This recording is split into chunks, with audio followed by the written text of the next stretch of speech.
ማህሌት ብሩክን በተኛበት ሳመችው። እሱም ደግሞ ደንግጦ ሲነሳ ተፋጠጡ። እንዲሁም ቅድስትን እያዋጣቻን ነበር። እንደሚጋቡና እንደማይጋቡ እያጣራች ነበር። ቅድስትን በጣም ፈራች። አሁን ቅድስት ምን ማድረግ አለባት? አሰላሙ አለይኩም ወራህመቱላሂ ወበረካቱ። ውድ እና ተከበራችሁ የሰዎች እንዴት ናችሁ? ከኔ ጋር ሁሉ ሰላም ያላችሁበት ሰላማችሁ ብዘት ይበል። ሰብስክራይብ ላይክ እያደረጋችሁ አበረታቱ። ለምታደርጉኝ አመሰግናለሁ። ማህሌት እንግዲህ መኝታ ክላሷን አለቅም ብላለች። ከብሩክ ቤት እንግዲህ ግደሉኝ እንጂ አልወጣም ብላ እንግዲህ አልጋ ላይ እንዴተኛች ትገኛለች ማለት ነው። እንግዲህ መፍትሄው በጣም ግራ ገባቸዋል። መድብል እንግዲህ ያመጣው መፍትሄ አለ፣ ግን ብሩኬ አልተቀበለውም ማለት ነው። መድብል እንግዲህ ይቅርታ እንዳረክላት ፊት አሳያትና የውሸት ይቅርታ አድርግላትና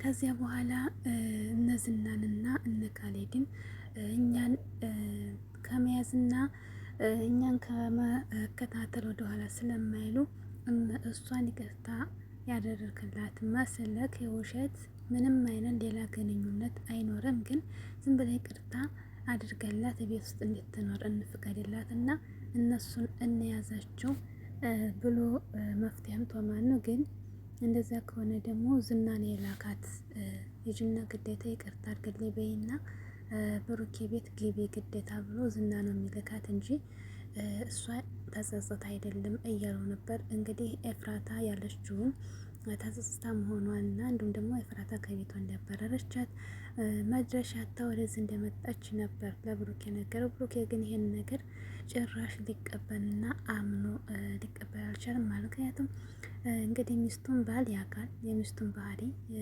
እንዲሁም ደግሞ ሚስት ደግሞ የባሏን ባህሪ አብሮ እስከኖር ድረስ ይታወቃሉ ማለት ነው። እንግዲህ ብሩክ ማህሌት መቼም ተጸጽታ የሰውን ልጅ ይቅርታ አትልም፣ ሰውን ይቅርታ አትልም። እሷ መቼም አትጸጸትም። ለሸር ነው አሁን የሚመጣችው ዝና ልኳት ነው ብሎ ደመደመ ማለት ነው። ዝና መላኩን ደግሞ ነገሩ ማለት ነው።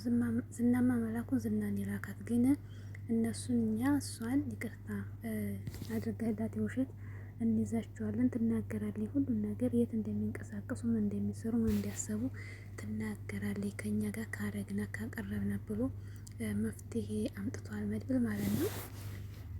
ይሄ ነገር ከባድ ነው። እሷን ያኔ ማለትን አላመናትም ማለት ነው። ወጥመድ ውስጥ እንደሚጨምራቸው ብሩክ የተጠራጠረ እንግዲህ መድብል በዚህ ነገር እንሞክር ብሎ ብሩኬን እያስገደደው ነው። ሞገስ ደግሞ እና ሉላ እንግዲህ ወደ ደስታቸው ተመልሰዋል። ሞገስ እንግዲህ ጠበቃውን ወጥመድ ውስጥ የሚጨምርበት ሪከርድ ያለኝ ብሎ ለሉላ ነግሯታል። ሉላ በጣም ደስ ብሏታል። እና ያንን ሪከርድ እንግዲህ ከሚስቱና ልጆቹ ጋር እናሰማለን ስንለው ንብረታችን ይመልሳል፣ አለዛ ወጥመድ በዚህ እንጨምረዋለን ብሎ ሌላ ወንጀል ያለበትን ሪከርድ አግኝቶ ከሉላ ጋር ተመካክረው ወጥተዋል ማለት ነው። እንግዲህ ዳጣዬ ደግሞ ደላላውንና እንግዲህ ኤፍራታን ለማጣበስ ወደ ወዲህ እያለች ነው ማለት ነው። ዳጣ ስለለችበት እኮ አይደምቅም። ከዚያም በኋላ እንግዲህ ጠበቀው ወጥመድ ሊያስገቡት ተመካክረዋል። በጣም ደስ ይላል። ሞገስ ንብረቱን ቢመለስ ሉላንም አለማጣት በጣም ደስ ይላል ማለት ነው። ወጡም ላየም ከተጨንቀው ወጥታለች። እንግዲህ ማህሌት ምንድን ነው ያደረገችው? በስተመጨረሻ ለኤፍራታ ደውላ ቅድስትና ብሩክ መጨረሳቸውን እንደሚገቡና መፋቀራቸውን በአይኔቻለሁ ሊስማት ሲል አስደነገርኳቸው አየሁኝ ብላ ለኤፍራታ ስነግራት፣ ኤፍራታ ደግሞ በቃ እንዲያላየ ሆነሽ እዛ ቤት ተቀመጭ አትውጪ፣ የት ትሄጃለሽ? እዛው መቀመጥ ሁለተኛ ሚስት ሆነሽ ይሻልሻል ብላ መከረች ማለት ነው። እዛው እንድትሆን ማለት ነው። እና ኤፍራታም ግን አሁን ሳትገለበጥ አትቀርም። ምክንያቱም ማህሌት እዛ ቤት ተገባች በኋላ ከእነዝና ከሆነ ኢንፎርሜሽን ሳታቀብል አትቀርም። ማህሌት እዛ ከሆነች ማለት ነው። ለማህሌት ሳታገለግል አትቀርም። ግን ደግሞ ኤፍራታን ደግሞ እና ደላላው ካተገናኙ ዳጣ ካገናኘቻቸው የኤፍራታን የምትሰራውን ስራ በደላላው ማግኘት ይችላሉ ማለት ነው። ዳጣ በደላላው ታውቃለች ማለት ነው። እና ኤፍራታ ሳትገለበጥ አገርም አሁን ደልንተና ማለት እዛ ቤት ተገባች ማለት ነው። አልሙሂም እንግዲህ ቅድስት ደግሞ ልትጋቡ ነው እንደ ስትላት የለም እርግዘሻል እያለች እያወጣጣቻን ነበር። እኔ የተከበርኩ ሴት ነኝ ሳላገባ አላረግዝም ምንም ነገር አላደርግም ብላለች ማለት ነው።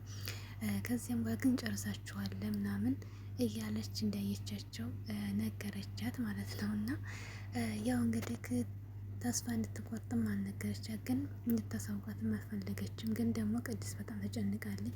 እዚህ የምትኖር ስትላት አዎ ሁሉም ይቅርታ አድርገውልኝ እዚህ ብኖር ደስ ይለኛል፣ ምክንያቱም መሄጃ የለኝም ብላ አሳምናታለች ማለት ነው። ያን ጊዜ ግን ቅድስት በጣም ከፍቷታል። ቅድስት አሁን መጋፈጥ አለብሽ ማለት ነው። ተቀመጥም ትሄድም አንቺ ብሩኬን መልቀቅ ያለብሽም መጋፈጥ አለብሽ ማለት ነው። ግዴታ ተጋፍጠሽ ብሩኬን ባልሽ ማድረግ አለብሽ። ዋጋ ብዙ ከፍለሽ አለ እዚህ መጋፈጥ አለብሽ ማለት ነው።